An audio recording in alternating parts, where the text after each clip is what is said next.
Yo, what is going on? Welcome back to another video. Today we're going to be going over the Redragon K617 and just my rough thoughts and opinions on this keyboard. I've owned it for less than 2 days and I'm probably going to return it. I'm going to go over every reason why you should not buy the Redragon K617 at this moment. So first, I just want to say that I really like the way the keyboard looks. I really like the keycap choice that they went with, the gradient light gray to dark. It looks really nice. The case is made out of a very plasticky OEM style case, similar to the RK61. It's actually almost one-to-one to the RK61, and when it comes to build quality, it feels very similar. This is using their Hall effect switches. These are using Otemu pink somethings. I'm not too sure. I just know that they're Hall effect, and they are... It does come with a side-mounted USB port, so if you like to keep your cables coming out the side, it does come with a 90-degree USB cable. I didn't use it. I ended up just sticking my normal USB cable directly into it.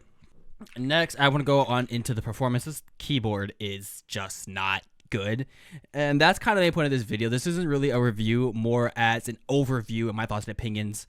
This is more of a first impressions. At the moment, this keyboard is the worst performing Hall effect board on the market. It does come in around like $50, $60, so depending on where you buy it from is how much... Depending on how much you buy it from really inflects how much you really feel those Hall effects worth it. But for me, the performance is just subpar. It feels borderline like a mechanical keyboard. These switches have a really nice linear feel to them. The sound of them are...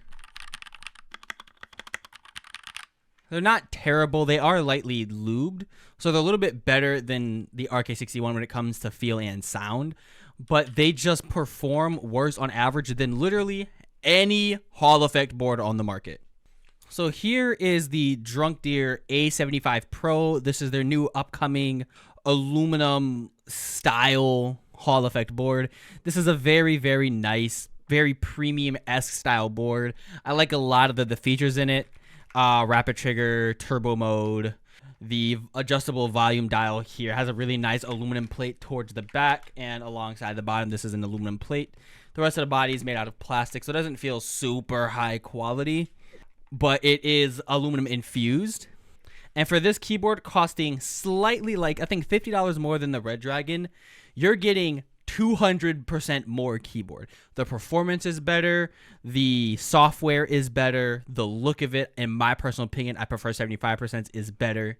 Or if you're even comparing it to something like the Polar 65 here, which is $120 on sale. This is the Neo Tokyo version. This one's not $120, but I have a review coming out of this and the A75 really soon. For $120, which is $70 more than this keyboard, you're getting about 300% more keyboard than this keyboard. I would say this is marginally better than the Drunk Deer. The stock Polar 65 sound and feel is really nice. The build quality uses an aluminum outer casing and then a plastic bottom shell. This is just a really nice premium feeling keyboard. And these are all around $100. These are all around 50% more than the Redragon. So if you're really on a budget and you really, really, really want Hall effect, I guess go for the Redragon. It's fine enough to work. The Hall effect for me felt very laggy and inconsistent, where I would have step A. Like, let's say I fully press down the activation here. I would fully activate it to the full 3.8 millimeters that it's able to, and then I would half step and then push it back down and then half step back up again. It wouldn't register half step sometimes, so it'd be very annoying when I'm 80 strafing in games like Overwatch or when I'm dead zoning in Valorant, and my key isn't responding as quickly as I'm used to it with the Polar 65, with the Wooting, which is over here, and with the A75, where it's just, these all feel like fantastic keyboards. This just feels like a RK61 with magnetic switches.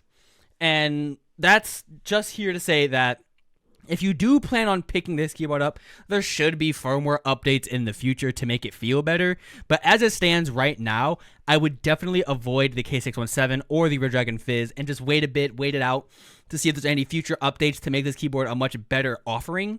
Because it's just not good, and I would definitely advise just saving your money a little bit more and picking up something like the A75, the Polar 65 on sale, or even picking up something like the ATK68, the Endgame Gear KBD 65HE, or sounds, yeah, there's just so many Hall effect boards on the market now that I feel like if you're gonna purposefully choose the worst option, then you're gonna pay the price for it. It just doesn't feel good to play with.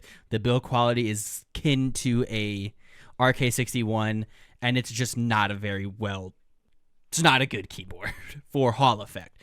As a standard general use keyboard, it feels completely fine for gaming. It feels, like I said, like a Wolmir WK61, RK61 by RK Royal Clutch. It's really nothing fancy or groundbreaking when it comes to performance in standard use. In Hall effect, it just feels really bad. But yeah, I hope you guys did enjoy this quick little overview. This is just my rough opinions on the K617. Like I said, I just prefer every other keyboard on the market over the K617, and I just don't see a reason for this keyboard to exist on the market at the moment. I feel like there's a lot of tweaks that need to be had for this keyboard to be even worth it, and I would definitely just avoid buying it at the moment, and I would definitely wait a few months to see if anything else comes around the same price point that's better in performance. All right, so if you guys did enjoy this video, like if you did, subscribe if you want to see more. This isn't going, like I said, this isn't really a scientific tests or anything. I don't have any of the tools actually probably test latency here, but it just feels to me as a consumer worse than every other option on the market. It feels like half the keyboard, all the rest of them are. So yeah, don't buy this keyboard, and if you do, wait a few months, see if there's a firmware update. And yeah, I hope you guys did enjoy. Like if you did, subscribe if you want to see more little rants like this. I have one coming up about all of the Lamzu mice on the market, and I definitely got a couple of things to say about it. So I hope you guys enjoy. Like if you did, subscribe if you want to see more, and I'll see you guys in the next one.